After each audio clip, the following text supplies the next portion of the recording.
a good day today? I had a really good day today, super productive. One of those days where you have like a list of things to do and then you can look back at the end of the day and you actually got them done.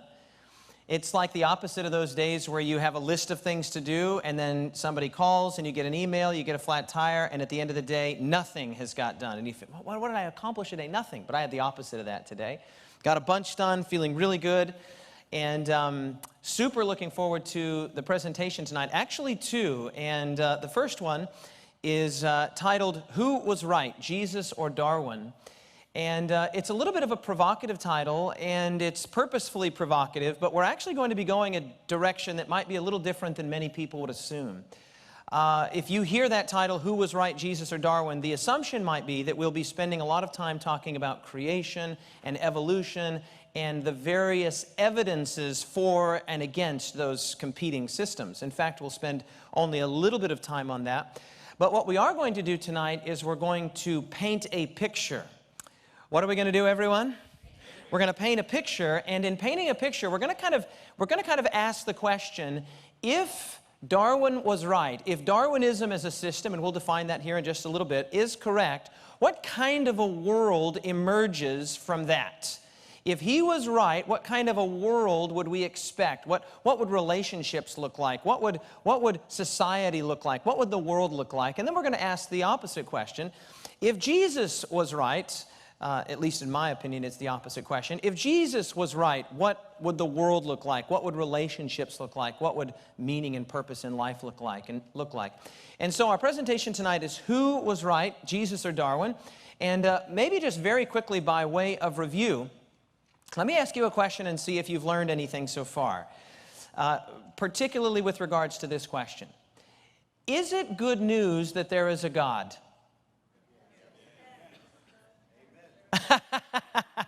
I heard about a third of you give the correct answer, and about two-thirds of you say yes. But as we learned last night, it might be good news, right? It depends on what kind of a God we're talking about. Isn't that true? If we're talking about the kind of God that wants us to huck virgins into volcanoes in order to appease his wrath, well, I'm not interested in that kind of God existing. In fact, given the choice between that God and atheism, I'll choose atheism. In fact, given the choice between most versions or permutations of God, I would say, no, I would much prefer a universe where that kind of God doesn't exist. But what we're trying to see, the picture that is emerging here, is that it's not just any ordinary God, not any unworshipable or unlikable God that exists. In fact, Scripture reveals a picture of God that is profoundly beautiful. And last night we asked the question, who is God? But then we asked the secondary question, which is very important, and that is, does God exist? And we looked at some very good evidences for the good reasons to believe that God exists. But we learned that we can more than just believe, does anyone remember this? We can know, that's right. We talked about the difference between knowing and showing. Well, there's going to be people that are going to hear these presentations, and they're going to say, okay, I can resonate with that basic picture of God. God is love. And I can resonate with the idea that God gives us both external evidence that corroborates our scientific experience, our scientific evidence, but he also gives us internal experience. But what about this whole evolution thing? What about the whole Charles Darwin thing? Didn't Charles Darwin and haven't subsequent scientific revelations basically proved that Darwin was correct in his basic assessment of the world? And I think the answer to that is positively not the case. It is not the case that he was correct. And I want to talk a little bit about that tonight, but that's not going to be the main focus of where we're going. I want to begin in kind of what might seem like a bit of an unusual way. I want to start by talking about this man here. Does anyone know who that is? Okay, that's Dr. Ben Carson. He is a retired neurosurgeon. Up until just recently, he was the director of several neurosurgery departments at Johns Hopkins University. And he's considered by many to be maybe the greatest modern neurosurgeon, maybe the greatest neurosurgeon of all time. In 1987, he performed a very courageous, very brave operation. It's what's called a hemispherectomy, in which he was able to disassociate or to remove the two halves of congenitally joined twins, Siamese twins. And in this remarkable situation, and subsequent after 1987, there were many others that he was able to do. The twins actually lived. It was a very dangerous operation, and it was a remarkable operation. And not only did he perform the operation, but subsequent to that, many other amazing stories and testimonies. Dr. Ben Carson, who happens to be a devout Christian, has written a book, and the book is titled Gifted Hands, the Ben Carson Story. It's my understanding that the book has also been recently turned into a movie. Has anyone seen the movie? And I think 2009 the movie came out. I know my children have seen it. I've not yet seen it. But basically a remarkable story, sort of a rags to riches type story, but not a riches in terms of affluence or wealth, but just a story of from poverty to success, and then really to amazing success, being at the very top of a highly competitive and highly complex field, and that's neurosurgery. Well, anyway, a very interesting thing about Dr. Ben Carson, I was actually just recently with him in South Africa last month. He and I were the keynote speakers at an event, and it was really neat to meet him and meet his wife. His wife is an absolute cracker. She's a total character, completely hilarious, where Ben is a little more quiet, very kind of quiet and demure, but she was an absolute card. Well, anyway, here's a very interesting thing. Earlier this year, in May of this year, Ben Carson was slated to speak at Emory University. Now, Emory University is a university in Atlanta, rated among the top 20 or 25 universities in the United States of America. It's a research university, about 20,000 students. And Dr. Ben Carson had been asked to give the commencement speech at Emory University for the graduating seniors. And he agreed to do that. He's given, I suppose, many dozens of similar commencement speeches. And in this particular case, it was very interesting because there was a group of faculty and staff and even some students at the university that actually protested Dr. Ben Carson's coming. Now, this is a bit of an interesting situation because not only is he academically renowned, he also has received what's called the Presidential Medal of Freedom, which is the highest honor that can be bestowed upon a civilian in the United States of America. So he's really a top shelf kind of person. So it was a little unusual when in Emory University, this sort of grassroots movement began to swell in which people were signing a petition. In excess of 500 students, faculty, and staff signed a petition that said, we don't want this guy. We do not want this guy coming to deliver our commencement address. And the reason was a very interesting one, and I'll just let you read part of the document that was circulated. By the way, he did end up speaking. It was, I think, May 13th or 14th. He did end up speaking. The petition was ultimately unsuccessful. But what I want to do is sort of launch into our question tonight about who was right, Jesus or Darwin, by taking a look at the objection that was raised by the Emory University, some of the students, faculty, and staff. And this is what it says. We are writing to call the attention of the Emory community to this year's commencement speaker's denial of, what is that word right there? Denial of evolution. Okay, so we want everyone to know that this guy denies the basic Darwinian picture of the world, of the biological world. It goes on to say, Dr. Ben Carson is a world-renowned neurosurgeon who has advanced medicine and who has supported the education of countless children through his philanthropic organization. These accomplishments can provide a great inspiration to graduating Emory students, sort of the requisite, politically correct pat on the back.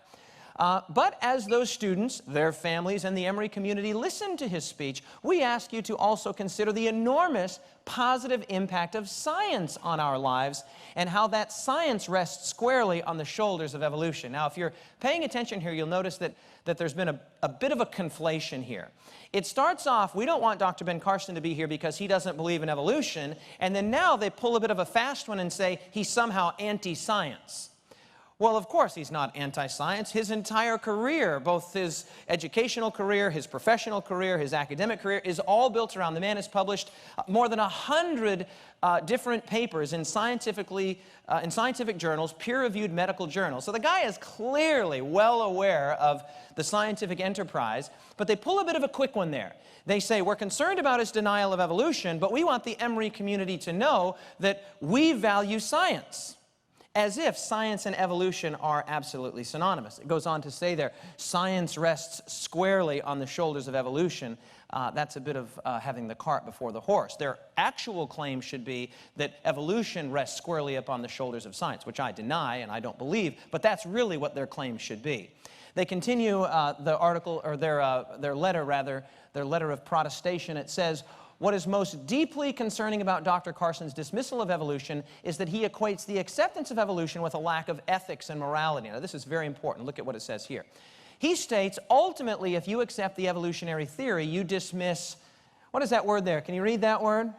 You dismiss ethics. And ethics in this context just means right behavior, morally sound behavior, morally upright behavior. He dismisses, he says, if you accept the evolutionary theory, you dismiss ethics. You don't have to abide by a set of moral codes. This is quoting Carson. You determine your own conscience based on your own desires. Now, here's kind of the interesting thing. The primary objection was not just that Dr. Carson objected to the evolutionary theory in general, but that he actually went a step further, and he said that evolution as a theory entails something larger. Evolution, what did I say there? Evolution entails something.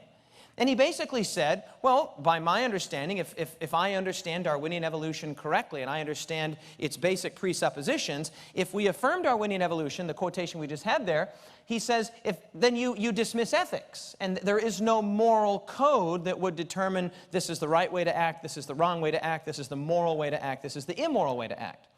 Well, one of the things that we looked at in our presentation last night was sort of 4 good reasons to believe that God exists. I wonder if you remember what they were. Do you remember what the first one was? Time. Very good. We looked at the nature of time. The second one was life. Very good. The nature of life and the coding that is required in DNA and other structures to give us life. What was the third one? Mind, very good. We talked about Einstein's observation that the most incomprehensible thing about the universe was precisely its comprehensibility. Not just that the universe is amazing, but that there are minds here to apprehend that the universe is amazing. And again, this ought to raise our suspicions. But what was the fourth one? Time, life, mind, ought. And we remarked that the word ought is a duty word. It's a responsibility word, right? If you ought to do something, you should do it. There's an obligation to do it. It's the right thing to do. So what Carson is saying here is a very interesting thing. He's saying, if my understanding of evolutionary theory is correct, if we affirm basic Darwinian evolution, that entails something. Sort of imagine this, if you would, with me. Imagine that over here we have the biblical palette. And just imagine that you have paints of various colors and hues and shades, and we're going to paint onto a canvas. And over here, we have the Darwinian palette, and we have various hues and shades and colors, etc. And the Darwinian palette and the biblical palette are different palettes. And what we're going to sort of ask tonight is, if we start painting a picture with the Darwinian colors and the Darwinian palette, what kind of a picture emerges?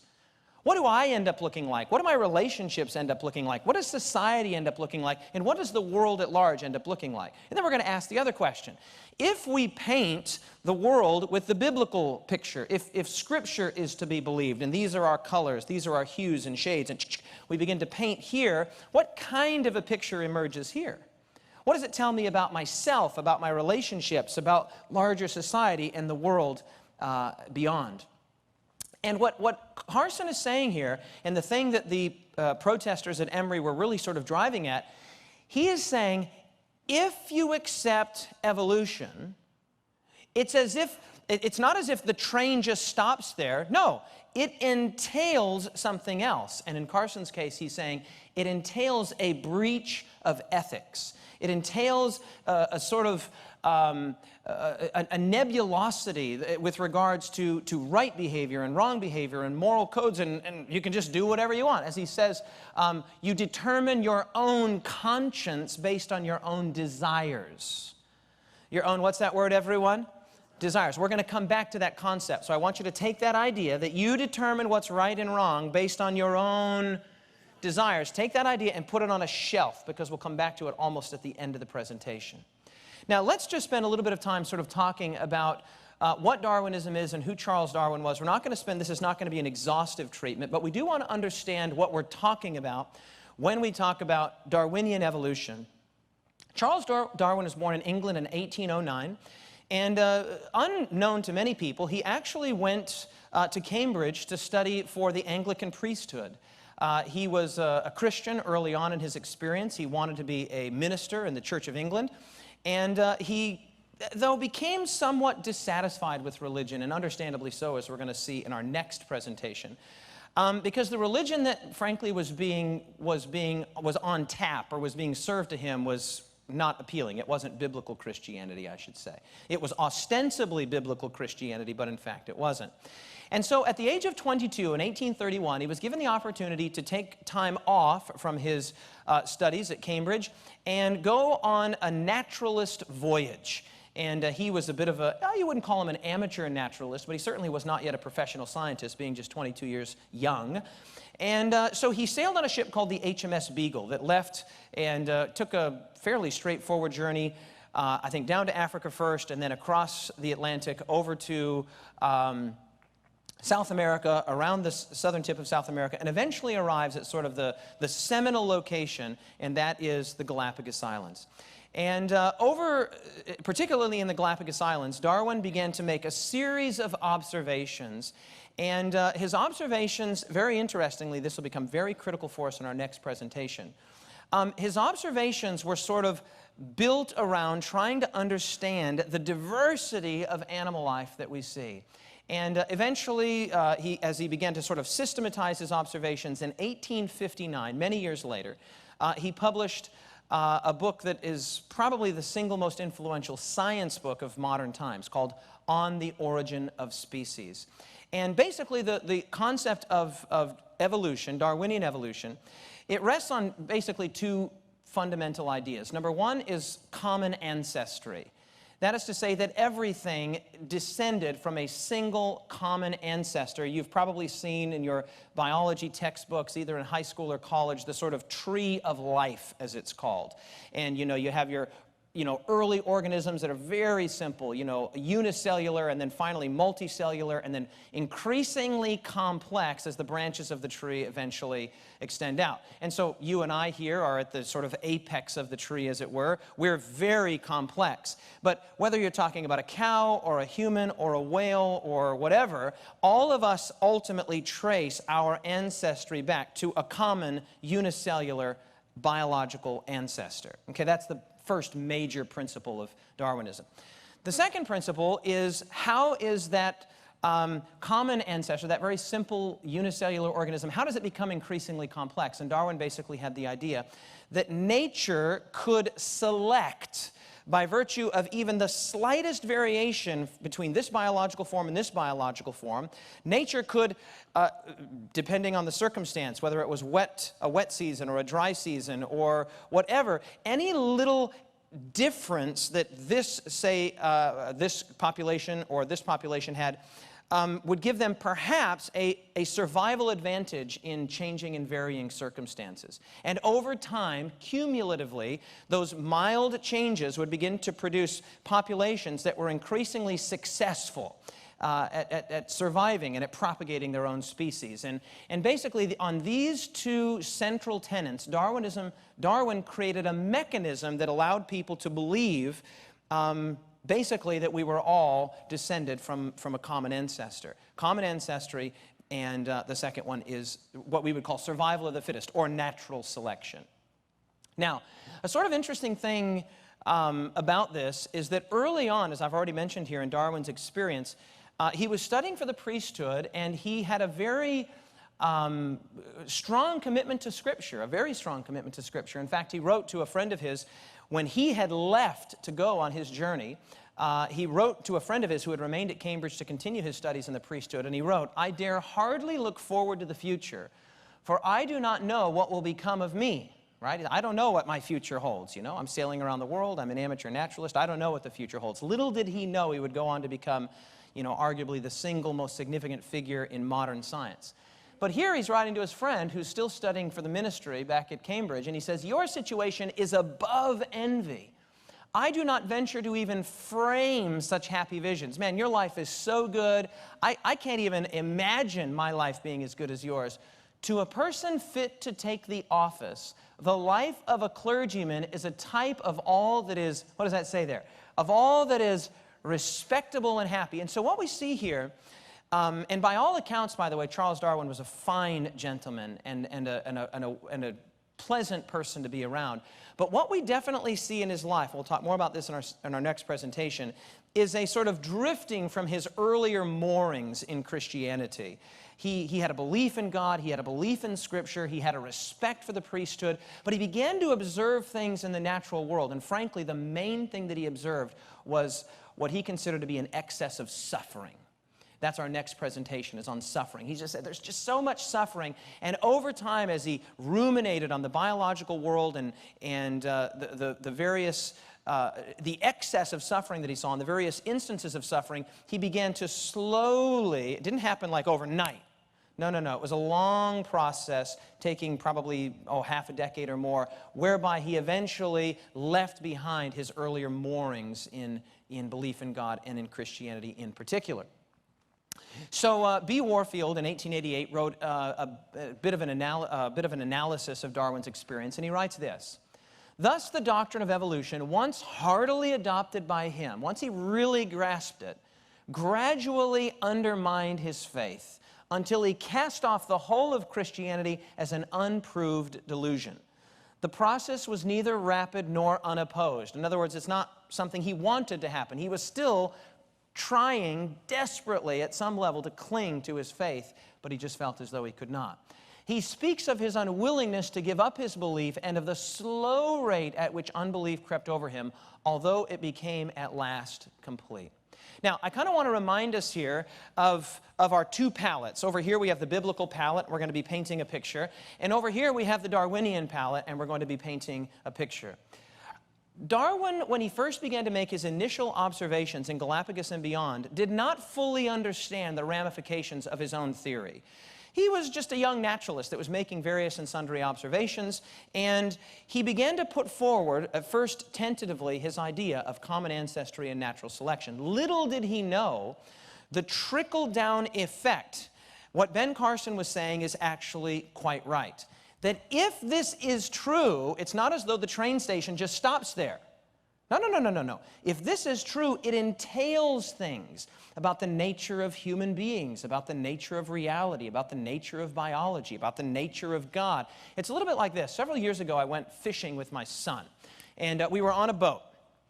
And it's quite an interesting little story, and I'll tell a very quick version of it. We were on one of those pontoon boats, and we were fishing off the back of the boat, but at the front of the boat there was a great big anchor, and the anchor rope was all sort of twirled around on the deck. It wasn't our boat, we were borrowing it from the local camp.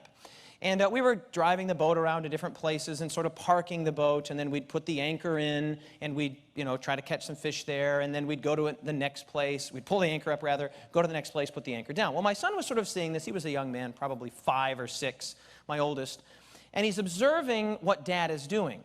So we get to one particular place, and without having asked or without me having asked him to do it, he went and he grabbed the anchor with all of his 5 or 6-year-old might, and he threw it in. Well, the problem was that he wasn't thinking to be sure that the anchor rope was clear, that there was nothing tangled up with the anchor rope. Well, in this particular case, I had set, my fishing rod was on the anchor rope, and he himself was standing, sort of halfway tangled in the anchor rope, and our lunch was there, and I think there was like a jacket or something, which, normally you'd pick those things up, you set them off, then you put the anchor in, but he wasn't thinking. So he takes the anchor and he throws it in, and as the anchor begins to go, it was deeper than the other places we'd been, which had maybe 20 or 30 feet deep. This was beyond that. So as the anchor begins to go down, bloop, all of a sudden, the fishing rod is like, goes shooting off, right? Because the anchor rope was around it. And then I'm like, whoa, because I hear the splash. I'm at the back of the boat, and I hear the splash. I'm like, what? And I think my son has fallen in, but I see he's thrown the anchor rope in. Well, all I can see is that the anchor rope is around like his leg. And I'm like, oh, this is going to be great. Explain this one to my wife. So I run over, and I as the rope is going down, there goes the jacket, there goes the lunch, and I quickly just lift him up. And then the anchor sort of, harmlessly eventually goes down. And I'm like, Landon, you got to be careful. When you throw an anchor over like that, if there is stuff attached to that rope, it is going to be affected. You could have been pulled down.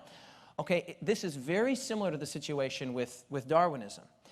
if you take and throw the anchor in, it's not as though the train just stops here and that it doesn't entail anything. No, there are huge entailments if Darwinism is true with regards to ethics and morality. That was Ben Carson's point. Ben Carson says, well, the way that I think about it, the way that I look at it, if this evolutionary theory is true, it sort of seems like you can just decide what you want based on your own desires. What you want, right? And so think about that when you think about people say, oh, you know, I don't need God, or, you know, evolution is true, or whatever. That's like throwing the anchor over. Hey, that's fine. You're welcome to throw the anchor over. But you should be aware of just exactly what that anchor goes through, because you don't just get rid of the anchor, you get rid of anything else that's tied up and tangled up with that rope. Does this make sense? That's Carson's point, and it's the point we're going to make tonight. As we begin to paint with this picture, we have colors that are available to us in the biblical picture that just are not available in the Darwinian picture. They're not. Things like love and values and ethics and moral codes. So the picture that we're going to paint is going to be a very different picture. We've been building on our what? What's this called here? The table of truth. And we took that first and normative and non-negotiable truth, and we placed it on the table of truth. What was that thing? What was this? It's the truth that, say it with me, 3 words, that God is love. Very good. And every subsequent truth, or every other truth that is brought to the table, whatever those truths might be, as we sort of begin to cobble them together, we compare them to this truth. And if we see inconsistency between the truth that God is love and any other thing, let's just take Darwinian evolution. There are well-meaning Christian people who think you can affirm at the same time the fact that God is love and the biblical narrative, and that God created through some Darwinian means, through some evolutionary means. Now, I respectfully disagree, because the picture that emerges if evolution is true is one in which God is creating through a means in which hundreds of thousands, no, millions of generations of sentient beings are essentially wasted. Furthermore, it means that death actually precedes sin. And what kind of a God creates that way, in such a wasteful and prodigal way? It just doesn't make sense. So if somebody says to me, oh, no, you can affirm, you know, as many in the evangelical and the Catholic world do, oh, no, you can keep the Bible and you can keep evolution. And so they want to bring that truth to the table. But here I'm faced with a dilemma, because I cannot square this basic idea with the truth that God is love. I don't think they can either, by the way. It creates a situation of absolute cognitive dissonance and what's the word I'm looking for here? An antithetical situation where you have to choose between this or this. And for me, that's an easy choice. This truth, the central truth about who and what God is, that God is love, never comes off the table. What, everyone? It never comes off the table. You need to say that with a little more enthusiasm than that. The central truth that God is love, say it with me, never comes off the table. And if we see an inconsistency or an incongruency with any other religious teaching or any other kind of teaching, if we can't keep that on the table and that whatever the other thing is always comes off. Well, sort of back to the 2 palettes here. The Darwinian palette, the biblical palette, and the Darwinian palette. What we're going to see here is a very interesting thing. We're going to quote several sort of Darwinians, scientists who believe in evolution, and we're going to sort of see the picture that emerges. What does this painting look like? Cornelius Hunter, in his very interesting little book, Darwin's God, writes, evolution is more than just a what kind of theory? Scientific. There's more than a scientific theory. Well, in what way? Well, in this way. If only because of its tremendous influence in areas outside of science, okay? It is probably the most influential idea ever generated by science. Now, that's arguable. But the point he's making is a good one. You could probably say Newtonian physics would be at least, or even Einsteinian special and general relativity would be at least as significant. But his point is a great one, and that is that in the grand scheme of scientific theories that have been put forward in the last 500 years, Darwinism is going to be in the top 3 for most influential. And it's true. Because it started off as basically a biological theory, but now there's evolutionary psychology, there's evolutionary sociology, there's evolutionary anthropology, there's even evolutionary cosmology, if you can believe it. I mean, there's evolutionary theology, and to me, that's just a complete oxymoron, but that's beside the point. The idea here is that it begins to put its tentacles, this idea begins to put its tentacles into everything. And you say, well, what's the idea? Well, the fundamental idea is the idea of self-centeredness, self-preservation, or, to put it very succinctly, selfishness. Right? Self-centeredness is the primary color that you're going to be painting in the Darwinian palette. Self-centeredness, me. What I want to try and do tonight is we paint these two pictures.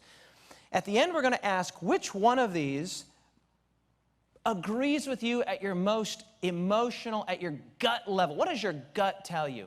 That the palette is constructed primarily of selfishness, self-preservation, and self-centeredness. Is that what the world is about? Or is the world about something more magnanimous, more beautiful, and more moral than that? Is it about love and other-centeredness and this great truth that God is love, and greater love has no man than this, that a man would lay down his life for his friends? The point that Hunter is making here is a fantastic one. He's basically saying the reason that evolution is so widely influential is that it went outside of the original areas of science and biology and has crept even into morals and ethics. Now, nowhere is this clearer than in this particular statement by Dr. William Provine, who is I think he might be, maybe he's an ornithologist. I think it'll be on the second slide. But anyway, it was Cornell University. And he writes this. He said this in the Darwin Day lecture, I think, 1988. He said, naturalistic evolution, which is just another way of saying atheistic evolution, without God. Naturalistic evolution has clear consequences that Charles Darwin understood perfectly. Number one, no gods worth having exist. By the way, I agree with that. If Darwinian evolution is true, I would not be interested in any God that would participate in a process like that. I disagree that it is true, but if it was true, I'm not interested. Don't sign me up for any kind of a God that would use that sort of a process. That's my personal perspective. He goes on to say no life after death exists. Number three, no ultimate foundation for ethics exists. Now, what does that sound like? What does that, have we heard any other quotation tonight? Have we heard anybody else say that basic idea? That was Ben Carson's point. And isn't it funny that Emory University was like, no, we can't have this guy come because he's saying that if you affirm evolution, you deny a foundation for ethics. But here, William Provine, who is himself a Darwinian evolutionist, is saying the very thing that Ben Carson was raked over the coals at Emory for saying. In other words, rather than just being politically correct, Carson was saying what was true, and so too was Provine. And it's one of the things I appreciate about honest evolutionists like this. They're not sort of trying to soft pedal what they believe and sort of keep a little bit of Christianity in it. And, no, let's just be honest. If that's the way the universe looks, I want to know. Right? So don't soft pedal it to me. Don't make me feel good so I can go to bed at night. No, I want to know what the truth is. You with me on that? And so I appreciate Provine for saying that. Number four, no ultimate meaning in life exists. And he says human free will is non-existent. So I want you to hear what Provine is saying. He's saying if evolution is true, it entails these kinds of things. There's no God, there's no life after death, there's no ground for ethics, there's no human free will, etc. Now, it gets even interesting. This is the statement from Ben Carson, which you picked up on that immediately. Ultimately, if you accept evolutionary theory, you dismiss ethics. That was Carson's basic point. Now, it gets even more interesting, more terrible, I would say. Not only, okay, let me just sort of back up here a little bit. Charles Darwin basically put forward the idea of a species-level evolution, the idea that evolution was selecting at the species level. But years later, I think 1972, Richard Dawkins wrote a book. Richard Dawkins, of course, is a well-known atheist today. But at the time, in 1972, he wrote a book, a very interesting book called The Selfish Gene. We're going to get to that in just a second. And basically, his idea was that evolution is actually acting not primarily at the level of the species, but it's acting even at the genetic level. Okay, now let me sort of unpack that here. This is a quotation here from, I think this is Francis Crick. The universe is nothing but a collection of atoms in motion. Human beings are simply, what is that word right there? Simply machines. Now look at this. For the propagating of DNA. for propagating DNA. And the propagation of DNA is a self-sustaining process. It is every living object's sole reason for living. Now, this is where things get really interesting. Basically, you are just a machine that's being utilized, as it were, by DNA to propagate itself. So what Dawkins did is he took Darwin a step further. Darwin said evolution is happening at the species level. Dawkins said more than 100 years later, no, it's happening at the genetic level. And he says it's really all about a gene-centric view of evolution. Now, hang on here. This is why this is so significant. You might be sitting thinking, am I in science class again? Well, okay, but you have to understand the point. What Dawkins is saying is actually very fascinating. He's saying that reality at its most basic, fundamental, rudimentary level is selfish. It's all about my DNA wanting to propagate itself, and even me as a human being is really beside the point. I'm just a machine, as it were, that's being utilized to propagate DNA. And your DNA, now of course we can't actually say that it's selfish because that implies a moral concept. But the idea here is that basically the universe at its most core, the biological life at its core, is not about other-centeredness and love and grace and forgiveness and all blah, blah, blah, blah, blah, all of that virtuous ethical stuff. No, it's about me. And it's about my DNA, and it's about my descendants, and it's about my survival, and anybody who threatens that, right, is going to have to wrestle with me. Now, as if this is not, this is the book, The Selfish Gene, 1972, I think he wrote it. And it was really a revolutionary concept and a revolutionary book. Michael Roos, a professor of biology at Florida State University, writes, ethics, there it is again, right behavior. That's what we're asking. We're going to paint the picture here with the Darwinian palette, okay? And over here, we're going to paint the picture with the biblical palette. What kind of a picture are we going to end up with here? Roos says ethics, that is right behavior, moral behavior, as we understand it, is an illusion, look at this, fobbed off on us by our genes to get us to cooperate. So this whole I'll be nice to you and you'll be nice to me, there's really no value, inherent value in what did Jesus say? Do unto others as you would what? Have them do unto you. Right? This idea that the whole of Scripture is based on, this basic idea that love is the grand and beautiful virtue, that Jesus was asked on one occasion, hey, what's the great commandment in the law? And Jesus is like, oh, you shall love the Lord your God with all your heart, mind, and soul. And the second is very similar to it. You shall, do you know this? You shall love your neighbor as yourself. Okay, if Darwinian evolution is true, that's just a bunch of blah, blah, blah, blah, blah, blah, blah, blah, blah. There's no point to it. What Roos is saying, what Dawkins is saying, is that this whole concept is just an illusion to be nice, to be gracious, to be kind, to be magnanimous. So look at the picture that's emerging here, right?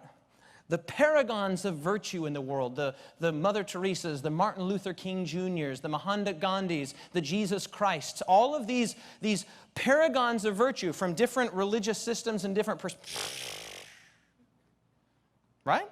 The whole thing is an illusion fobbed off on us by our DNA just to get us as machines to cooperate, right? It's almost like something out of a science fiction movie, right? How many science fiction movies have been built around the idea that we are really just, like being harvested by machines? Human beings are really being controlled by machines, and we're being harvested for our energy or our brains or our life force or whatever, blah, blah, blah, blah, blah. The point is that this is the picture of reality that we're being told, except the machines are not these big, mechanical devices. They're micro machines. They're the DNA that make you, and me. Right? It's a very dire. If you're thinking about this color, if you're thinking about this picture, all of the blues, in my opinion, the blues are gone, the yellows are gone, the reds are gone, that cornucopia of color is gone. We're dealing now with blacks and grays, and mainly just blacks. Right? But over here, where we still retain the idea of love and of kindness and of goodness and of other-centeredness, and we have a whole palette here. It's like Photoshop. We can begin to paint a picture. Beautiful picture. Glorious picture. This is Francis Crick, who, as we mentioned yesterday, won the Nobel Prize in 1962 for his co-discovery of the DNA molecule. You, this person that you are, you, your joys and your sorrows and your memories and ambitions, your sense of personal identity and free will. Right? That gets back to what Provine said. You don't have any free will. Come on. Are no more than the behavior of a vast assembly of nerve cells and their associated molecules.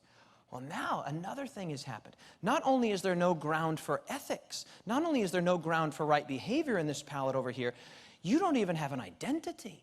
You don't even possess a personhood. You are just, to use Crick's words, a vast assembly of nerve cells and their associated molecules. There is no you. When you look in the mirror and you have a sense of personhood, a sense of identity, a sense of who you are, you can disabuse your mind of that right now if Darwinian evolution is true. There is no you.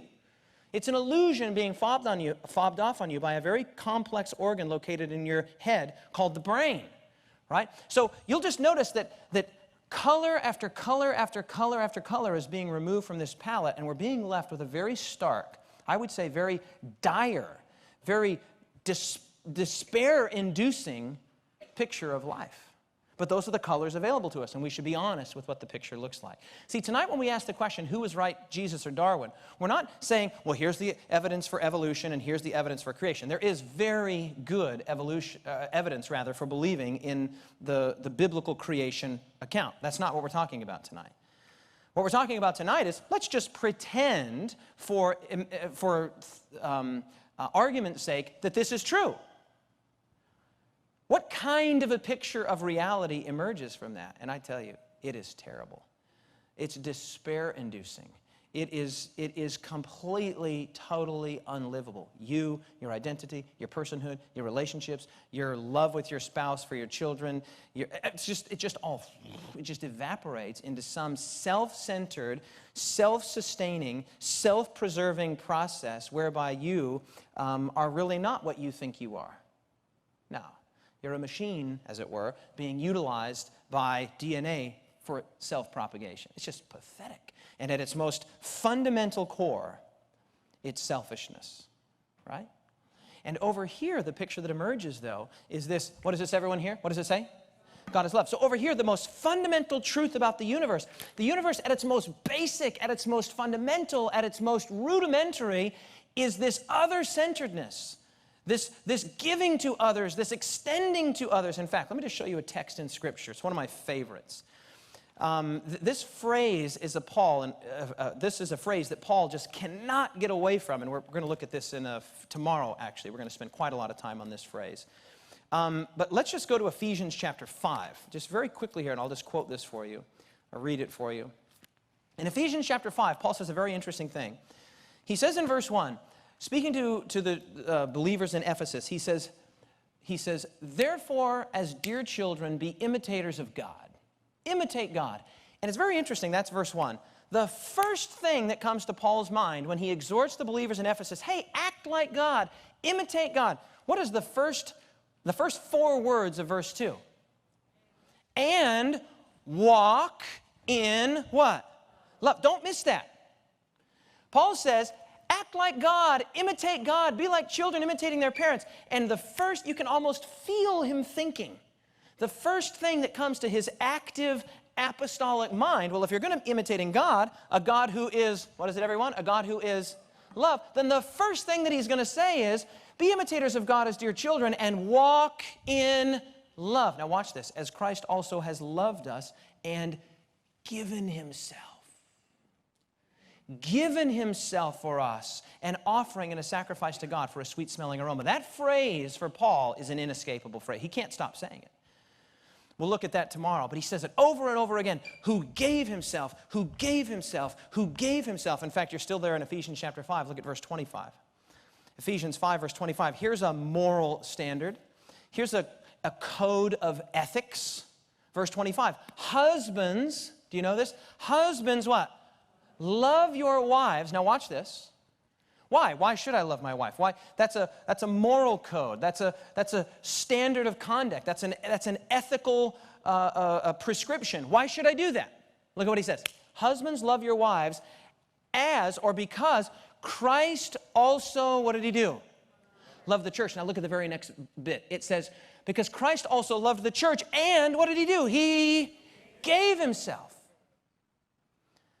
That's what love is. Love is not looking out for itself. Love is not self-preserving. It's not self-interested. We talked about that last night. There in the chapter in 1 Corinthians chapter 13, Paul says, love seeks not its own. Love is not looking out for its own interests, its own desires, its own hopes, its own dreams, its own wants. The whole concept of love is that it's giving. No, it's you. It's your desires, it's your wants, it's your dreams, it's your hopes. Love is giving itself. In fact, the best known verse in all of Scripture, you know this, best known verse in all of Scripture, John 3:16. For God so loved that he, what does love do? That he gave. That's the point. You love, you give. Husbands, love your wives as Christ also loved the church and gave himself. Be imitators of God as your children and walk in love, just as Christ also loved us and gave himself. He gave. You. No, it's about you. No, it's you.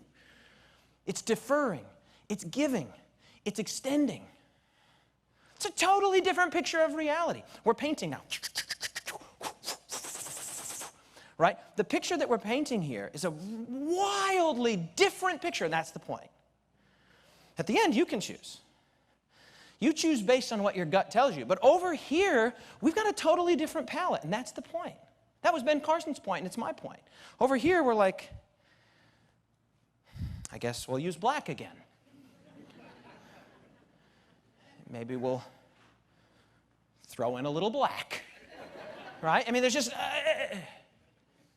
no God, no identity, no personhood, no free will, no grounds for ethics, no life after death, just black. And then we'll throw some black on it. Are we getting, is the picture emerging here? Yes or no? Okay, good. Because if it's not, there's nothing I can do to make it emerge more than this. Look at what Peter Atkins says. He says, science has no need of purpose. This is a great statement. I just love it. It's just bald honesty. I think he's completely mistaken. I think he's frankly out to lunch, but I appreciate his honesty. All the extraordinary, wonderful richness of the world can be expressed as growth, look at this, from the dunghill of purposeless, interconnected corruption. He's like, yeah, that's basically life. Life is a complicated thing that's growing from the dunghill of atoms and biological structures. Isn't that a great picture of life? It's a great big pile of dung, right? I mean, Hallmark is going to have a tough time with this. It's going to get really difficult. I mean, weddings are going to change, right? I mean, what are you going to say? It's nice to meet you on this pile of dung. I mean, what are you going to say? Everything breaks down. No God, no meaning, no ground for ethics, no free will, no personal identity, no genuine relationality, and no wonderful richness of the world. But we know that this isn't true. In our heart of hearts, and here's the interesting thing, even these scientists, and I respect them as human beings, but even these scientists cannot live the things that they say and publish in, and by the way, not all scientists are this way. I want to make that very clear. This is not an anti-science presentation. This is an anti-scientism presentation. Scientism is a totally different thing. It's a religion. And this is, basically, you can go into a classroom and say, it's all purposeless, interconnected dunghill. But let me tell you, when that scientist goes home, I am quite sure he doesn't speak to his wife that way. If that scientist has a child that's killed in a car accident, or worse yet, taken and raped by a terrible person, he or she is not indifferent about it. No. When their child does something good, a sense of happiness and pride and meaning begins to well up within them. And when they're wronged, heaven forbid, their child is kidnapped and raped or dies in a car accident or something, a sense of justice and of anger. The point is that you can't live that other life. This painting is totally unlivable.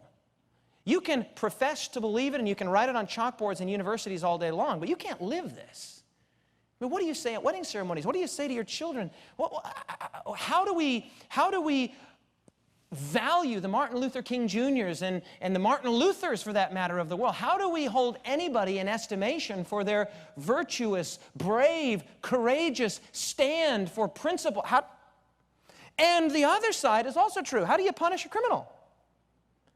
Right? I mean, if there is no vice and there is no virtue and there is no free will, why are our prisons populated with people that we think should best be kept away from? No, the whole thing goes to hell in a handbasket, literally. When you throw that anchor over, right? It doesn't just go nicely, innocuously, harmlessly into the deep. No. Life as you know it completely disappears. Life as you know it is completely gone, and that's why there is a fundamental incompatibility between this idea of what Jesus said was the truth about the nature of reality and what Darwin said. We're dealing either with, at its rock bottom, selflessness or selfishness, and these two things are perfectly incompatible. They're square circles. We know when we go to a wedding and we see a beautiful, we just know intuitively, inherently, incorrigibly, there's something beautiful here. You hold a little baby. Come on. You know there's something significant happening there. You set your eye on your lover, the person you're going to spend the rest of your life with. You know something's happening there. Even the non-believer senses that there's some transcendent meaning. Something beautiful, something wonderful. And it's not the mere interconnectedness on some proverbial dunghill. No, it's beautiful. It really is special. A beautiful sunset. I just spent time in Africa recently with my family, and let me tell you, you see those animals, and they're amazing. You see an elephant. I mean, clearly God has a sense of humor. I mean, look at the thing. It has a nose that's like 4 feet long that grabs it's like, what is that? Its ears are, who would have invented that? I mean, it's just beautiful, and it's beautiful. Right? One of the great experiences of my life was to be off the east coast of the South Island of New Zealand and jump in the water with hundreds, no, thousands of dolphins swimming all around me. Just to swim with it was amazing. My wife's getting pictures. I'm like, baby, come in. She's like, no, I'm good. I mean, I'm just like, no, they're fun. You're swimming. You can't tell me there's not something beautiful there. You lay out under the stars and you look up and you have that sense of grandeur and of beauty and you feel really small. You know something's up. You know it's up. You see it. You walk into your house and you smell fresh bread. You're like, yeah, something's up. A good meal. You sit down with your friends and you eat. Life, there's something about this thing called life, a beautiful thing, and it's awesome and it's glorious. And that mental picture that you have of life, and I'm not saying it's all fun and good. We're going to talk about that in our next presentation. You know, why do innocent children suffer? But the point is this, life at its best, you sense that there's meaning, you sense that there's significance, you sense that it is pregnant with God's intentionality. And yet all of that is gone if this is all that we've got to work with. We clear on this, everyone? Okay, I want to get here to this amazing presentation. August 2, 2005, this amazing story. August 2, 2005, Air France Flight 350 was preparing to land at Pearson International Airport in Toronto. The problem was they missed the runway. They overshot the runway, and the plane went off the end of the runway and just was in flames within moments. In fact, the wreck was so bad and so obviously catastrophic that the Canadian Minister of Transportation actually offered her condolences for those that had lost their lives in the flight. The remarkable thing is that unbeknownst to her, and even to many people who were at the airport, no one lost their life, and here's why. An amazing thing happened. As people saw, you can see this freeway that's just kind of behind over there. There's a main road over there. As people saw the plane miss the runway, they pulled their cars over. What is that? And people, by the dozens, start pulling their cars over. They get out of their cars, and now check this out. They went racing toward a flaming canister, namely a plane, full of jet fuel. What in the world? Why would they do that? Because there's people in there. They went to help. They went to what? They wanted to help. They go running at the plane. And look at that. I mean, that's not, if you saw that, how many people survived? You'd say nobody survived. Come on, look at that. Nobody survived that. Everybody survived. And the reason that every single person survived was that just ordinary people were driving. Those people need our help. And people start racing over to help other people. They don't know these people. These are not their brothers, their sisters, their mother. Who are these people?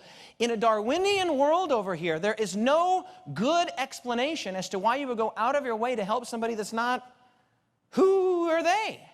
No. In fact, the virtuous thing to do would be to survival of the fittest. Shouldn't have taken that flight. Right? But we know that's not right. We know in our soul, we just know that that's not right. And so people began to race. People began to rush to the crash site. Are these people heroes? What do you think? Did they do the right thing? Did they do the moral thing? Did they do the ethical thing? Did they do the thing that you would want them to do?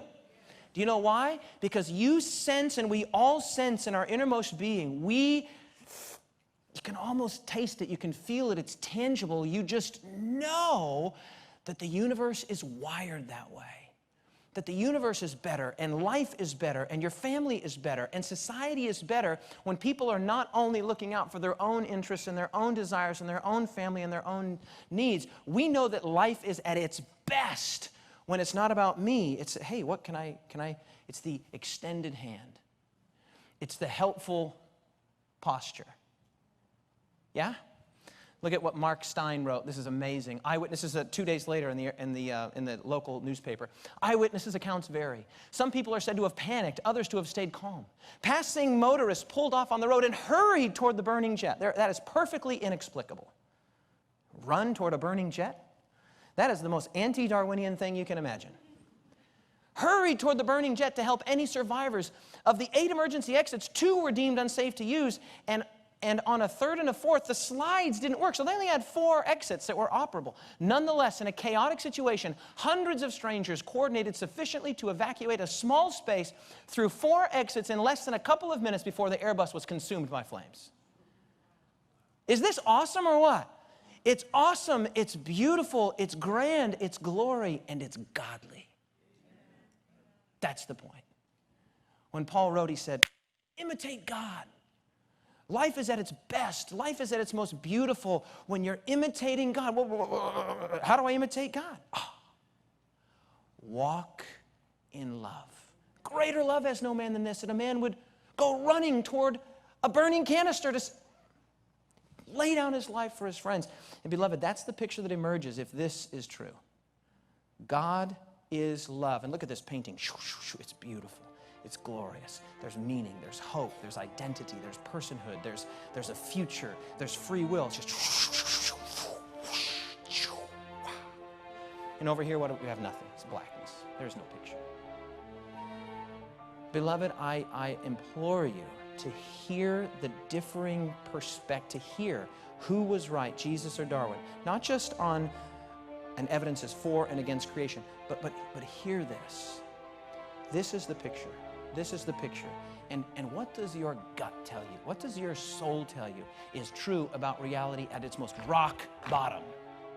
That it's selfish or selfless?